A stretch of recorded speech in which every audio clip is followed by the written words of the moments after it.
আসসালামু আলাইকুম এভরিওয়ান। এই যে একটা জিনিস আপনারা দেখতে পাচ্ছেন, এটার নাম কি বলেন? এটা দেখতে অনেকটা ওই যে নদীতে মাছ ধরার সময় জালের মতো, জালের সাথে দেওয়া থাকে, অনেকটা সেরকমেরই, কিন্তু এটা হচ্ছে একটা ব্যাংক। টাকা সেভ করার জন্য, সেভিংসের জন্য এখানে রাখা যায়। এটা আমাকে গিফট করছিল স্কুলের এক আপু, রোজি আপু। আপুকে অসংখ্য ধন্যবাদ জানাই এই জিনিসটা গিফট করার জন্য। কিন্তু আজও এটার মধ্যে কোনো টাকা রাখা হয় নাই, না রাখছিলাম হয়তো, আমার ঠিক মনে নাই, নিয়মিত রাখতে পারতেছি না। এখন হঠাৎ করে আমার জিনিসটা চোখে পড়লো, তাই সাথে সাথে এই যে আমার ছেলেকে বললাম যে এখানে রাখো। আরেকটা ভাজ দাও বাবা।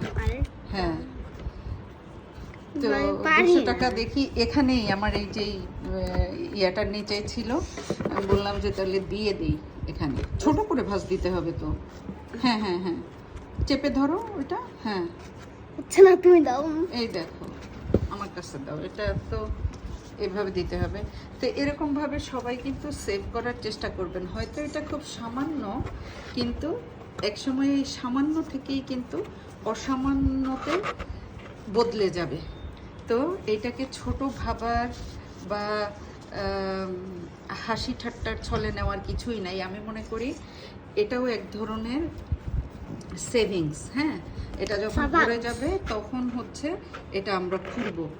আর এই যে, তো এখানে আমি তেমন হয় নাই, রাখা হয় নাই, অল্প কিছু টাকা রাখা হয়েছে। তো এইটা যেদিন ভরবে, আমি জানি না আদৌ কবে ভরতে পারবো, যেদিন ভরবে আমি আপনাদের সাথে শেয়ার করব। কেমন? এরকমভাবে আপনারা ছোট ছোট সেভিংস বাসায় নিজেরাই করতে পারেন। তো আল্লাহ হাফিজ।